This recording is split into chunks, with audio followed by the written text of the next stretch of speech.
2 जून 2023 की रात ओडिशा के बालासोर में एक बहुत बड़ी ट्रेन दुर्घटना हो गई। ये दुर्घटना इतनी बड़ी थी कि इसे 21st सेंचुरी के one of the most biggest train accident के रूप में देखा जाने लगा। वो इसीलिए भी क्योंकि इस दुर्घटना में कुल मिला के 3 ट्रेन शामिल थी, जिसमें एक मालगाड़ी थी और 2 पैसेंजर्स ट्रेन थी। अब मालगाड़ी को इस दुर्घटना से कोई नुकसान नहीं पहुंचा, पर दोनों पैसेंजर्स ट्रेन का बहुत बुरा हाल हो गया। दोनों की कई बोगियां ट्रैक से उतर गईं और इस पूरी घटनाक्रम में लगभग 300 से ज़्यादा लोगों ने अपनी जान गंवा दी और 1000 से भी ज़्यादा लोग घायल हुए।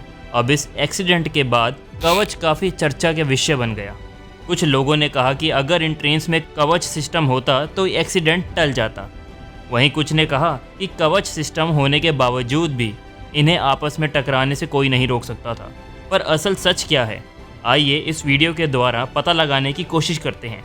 साथ ही ये भी जानते हैं कि आखिर ये कवच है क्या चीज़। व्हाट इज़ कवच सिस्टम? दोस्तों, कवच का अगर आप सिंपल मीनिंग निकालेंगे तो अर्थ होता है कोई ऐसी चीज़ या ऐसी प्रणाली जो किसी की रक्षा करे या उसे एक शीट प्रोवाइड करे, और इस सिस्टम का निर्माण इसी मकसद से किया गया था। वैसे तो इसके बनने की शुरुआत 2012 में हो गई थी, पर वर्तमान में आत्मनिर्भर भारत इनिशिएटिव के तहत इसे साल 2022 में कंप्लीट किया गया।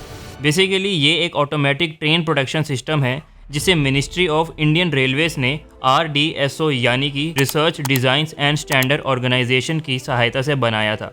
इस सिस्टम के इस्तेमाल से इंडियन रेलवेज अपना ज़ीरो एक्सीडेंट पॉलिसी को 100% अचीव करना चाहती थी। और अगर हम इसमें लगा सेफ्टी सिस्टम पर भी नज़र डालें तो इसमें SIL4 सेफ्टी सिस्टम का इस्तेमाल किया गया है, जिसके फेल होने के चांसेस 10,000 सालों में एक बार या फिर यूँ कहो तो बिल्कुल ना के बराबर हैं।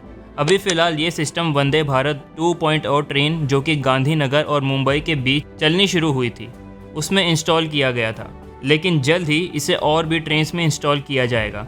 पर अब आप सोच रहे होंगे कि ये सब तो ठीक है, पर यह सिस्टम आखिर काम कैसे करता है। चलिए इसके बारे में डिटेल्स में जानते हैं। हाउ डज कवच वर्क? देखिए, ये सिस्टम बेसिकली इलेक्ट्रिक डिवाइसेस और रेडियो फ्रीक्वेंसी आइडेंटिफिकेशन या RFID डिवाइसेस का एक सेट है, जिसे ट्रेन्स में उनके सिग्नल सिस्टम, उनके स्पीड और ट्रैक्स पर नज़र रखने के लिए इंस्टॉल किया जाता है।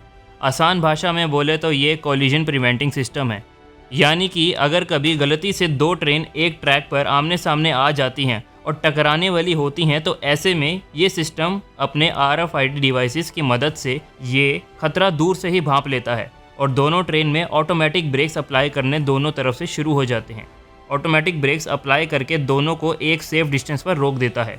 पर यहाँ पर ध्यान देने वाली बात ये है कि इस टेक्नोलॉजी के काम करने के लिए दोनों ही ट्रेन में कवच सिस्टम इंस्टॉल होना बेहद ज़रूरी है, तभी जाके ये काम करेगा। वैसे इसी साल इस सिस्टम का ट्रायल भी रेलवे मिनिस्टर अश्विनी वैष्णव ने किया था। Yes, great.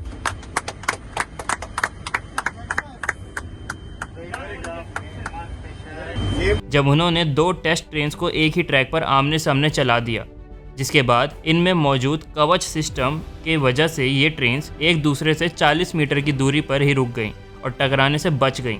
अब आते हैं हम अपने अंतिम सवाल पे कि क्या ओडिशा में हुए एक्सीडेंट को कवच सिस्टम से टाला या रोका जा सकता था? आइए जानते हैं। Could the Odisha accident have been prevented by the Kavach system? देखिए, सबसे पहले तो हम आपको बता दें कि इस एक्सीडेंट में जो भी ट्रेन सम्मिलित थी उसमें कवच सिस्टम नहीं लगा हुआ था। पर अगर एक पल के लिए हम मान भी लें कि कोरोमंडल एक्सप्रेस और यशवंतपुर एक्सप्रेस में कवच सिस्टम लगा भी होता, तो भी ये सिस्टम इस एक्सीडेंट को टाल नहीं पाता। जी हाँ, ये खुद रेलवे एक्सपर्ट्स का मानना है इस एक्सीडेंट में कवच सिस्टम भी कोई काम नहीं आने वाला था। उनका ये मानना है कि पीछे एक बहुत बड़ा स्ट्रॉन्ग रीज़न है। आइए उसे समझते हैं। देखिए, पहली बात तो कोरोमंडल एक्सप्रेस के केस में 2 ट्रेन्स आमने सामने से नहीं आ रही थी, बल्कि कोरोमंडल एक्सप्रेस अपने ट्रैक पर सीधा ट्रैवल कर रही थी, और वो भी काफ़ी स्पीड के साथ। और इसी दौरान वो एक लूप लाइन से क्रॉस हुई और उस तरफ अचानक काफ़ी हाई स्पीड से डाइवर्ट हो गई और सामने खड़ी गुड्स ट्रेन में जाकर टकरा गई और इसके कई डिब्बे दूसरे मेन ट्रैक तक बिखर गए, जिधर से यशवंतपुर एक्सप्रेस आ रही थी, जो इन रेल्स के डब्बों के साथ टकरा गई। अब आप खुद ही दोनों ट्रेन के पोजीशन को ध्यान से देखिए। एक ट्रेन में अप लाइन पर सीधे जा रही थी और अचानक वो लूप लाइन पर चली गई थी, और दूसरी ट्रेन में डाउन लाइन पर सीधी आ रही थी और अचानक से उसके कई डिब्बे कोरोमंडल एक्सप्रेस के डिब्बे के साथ टकरा गए। यानी कि दोनों ही केस में ट्रेन डायरेक्ट सामने से आकर नहीं टकराई, और इसीलिए यही कहना है कि कवच सिस्टम इस एक्सीडेंट को टाल सकता था, ये बिल्कुल गलत होगा, क्योंकि कवच सिस्टम बस अपने सामने से आने वाले ट्रेन्स के लिए काम करता है, और वो भी तब जब दोनों ट्रेन्स कुछ दूरी पर हों और उन्हें ब्रेक्स लगा के सेफ डिस्टेंस पर रोका जा सके। अगर आप सोच रहे हैं कि कोरोमंडल एक्सप्रेस तो गुड्स ट्रेन में जाकर सामने से टकराई थी, तो फिर कवच सिस्टम यहाँ तो काम कर सकता था। तो मेरे दोस्त, ये पॉसिबल नहीं था, क्योंकि ट्रेन पहले तो सीधी जा रही थी और काफ़ी स्पीड में जा रही थी, और ये फिर अचानक लूप लाइन की तरफ मुड़ गई और कुछ ही सेकंड्स में उसे जाकर टकरा गई। ऐसे में कवच सिस्टम का काम करना इम्पॉसिबल था, और कवच क्या, खुद ईश्वर भी अगर नीचे आकर इस ट्रेन को रोकने की कोशिश करते तो भी ये ट्रेन गुड्स ट्रेन में जाकर टकरा जाती।